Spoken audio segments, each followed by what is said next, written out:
Primeira sinopse eu já consigo saber aqui que o autor se empolgou e ele contou basicamente o começo inteiro da história. A sinopse está bem grande, tem mais de 10 linhas aqui, então eu vou resumir o começo e eu leio a segunda parte que é mais interessante ali pro que a gente vai analisar. Basicamente, ele diz que o Kenjiro, que é o protagonista da história, é um garoto de 16 anos que era tratado como escravo na vila dele e ele foge da vila e deixa um bilhete falando que vai se vingar. É isso, basicamente é isso. Aí a gente continua lendo aqui. Dias depois, Kenjiro se envolve num combate contra um habilidoso espadachim, onde acaba sendo morto pelo mesmo. Depois de morrer, Kenjiro acorda num lugar estranho, é frio e muito escuro, não dá pra ver nada. Viu que eu falei que ele tá narrando o que tá acontecendo? Ele saiu do propósito de sinopse, de apresentar a história, e ele já tá realmente no propósito narrativo aqui, quase como se estivesse escrevendo um livro. Não dá pra ver nada, até que de repente, uma enorme cabeça flutuante de um demônio aparece e começa a falar com ele. O demônio fala que viu seus últimos momentos de vida, lutando bravamente contra o espadachim. Viu? Ele tá narrando a história.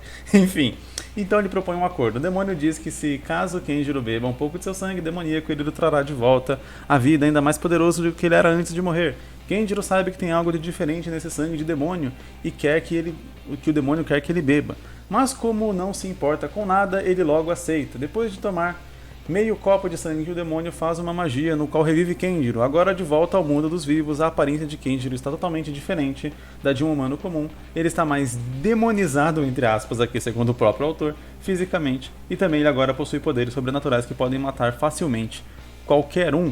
Eu acho que para contar essa história e a gente poder encerrar ela, fazer um arco aqui fechado e poder trazer um tema acima dessa história, porque pelo que eu entendi, depois que o Kenjiro fica endemonizado, ele fica praticamente invencível. E aí a gente não tem muito roteiro para contar a partir daí. O que me leva a crer que o que a gente poderia contar talvez seria a parte anterior. A jornada seria mais importante do que esse final. Então o que eu faria aqui nessa história para ela não ficar só uma história muito óbvia, onde o personagem sai, eu quero vingança, e aí ele volta, eu me vinguei, e tchau, acabou a história.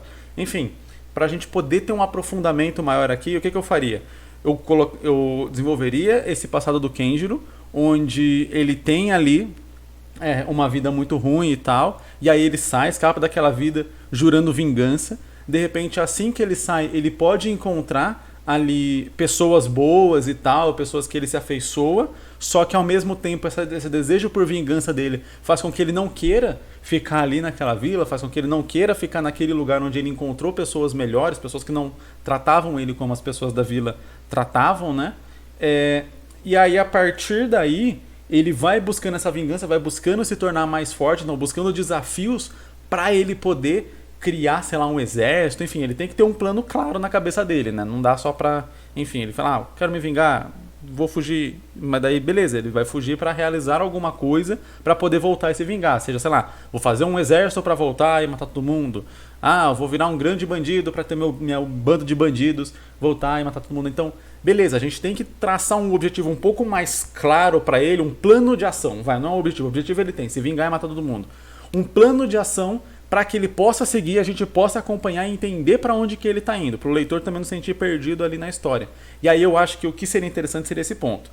Ele vai, por exemplo, querendo virar um grande bandido e ter um bando de bandidos para poder voltar e massacrar a vila, roubar todo mundo e tal, e aí eles sentirem na pele o que fizeram ele. De repente, escravizar as pessoas, assim como ele era um escravo, ele quer escravizar as pessoas e tal, beleza. Aí ele segue esse rumo, ele pode virar um bandido, ele encontrar pessoas boas, e aí beleza, ele pode não matar essas pessoas boas, nem fazer nada de mal com elas, mas ter a chance ali de ter uma vida boa, mas esse desejo de vingança ser muito maior, e aí ele ir em direção a essa questão de, não, quero ser um bandido maior, e aí nessa busca ele acaba encontrando realmente um bandido grande que ele fala, se eu derrotar esse bandido, então eu vou conseguir ganhar respeito, dominar o bando dele, virar o novo líder ali dos bandidos, e aí eu vou poder concretizar minha vingança. E aí nessa ele vai com muita sede ao pote e acaba morrendo.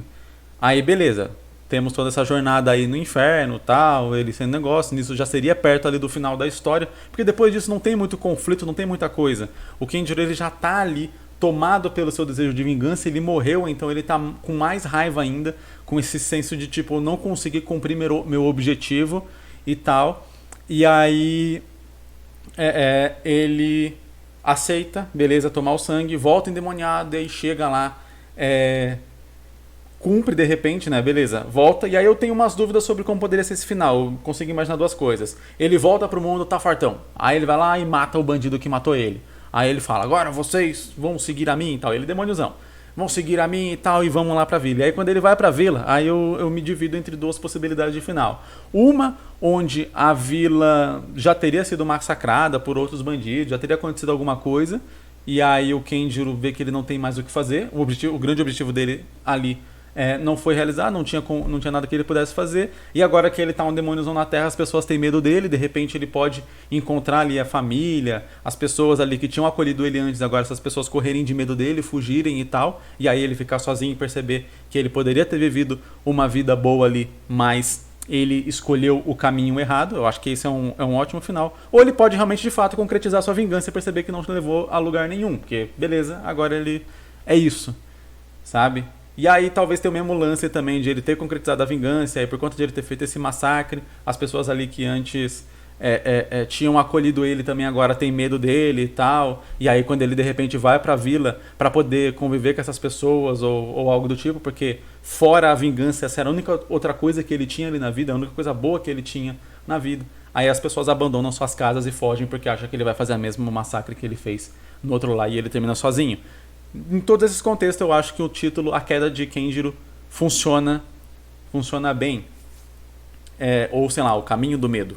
Acho que poderia ser também, porque você primeiro teria o Kenjiro com medo ali de toda a vida que ele viveu, então teria um significado no começo, e aí quando chegasse no final ia ter outro significado, né, que seria as pessoas terem medo dele, ele se tornou aquilo que ele mais temia. Então, A Queda de Kenjiro, O Caminho do Medo, acho que são títulos interessantes, mas eu iria com a história nessa pegada. Pensa no tema que você quer abordar na história e aí trabalha a história em cima desse tema para ela não ficar muito óbvia. E eu acho que em ambos os casos dá para fazer ela ali num volume pequeno de páginas. 50 páginas, 40, 50 páginas, dá para contar essa história bem legal.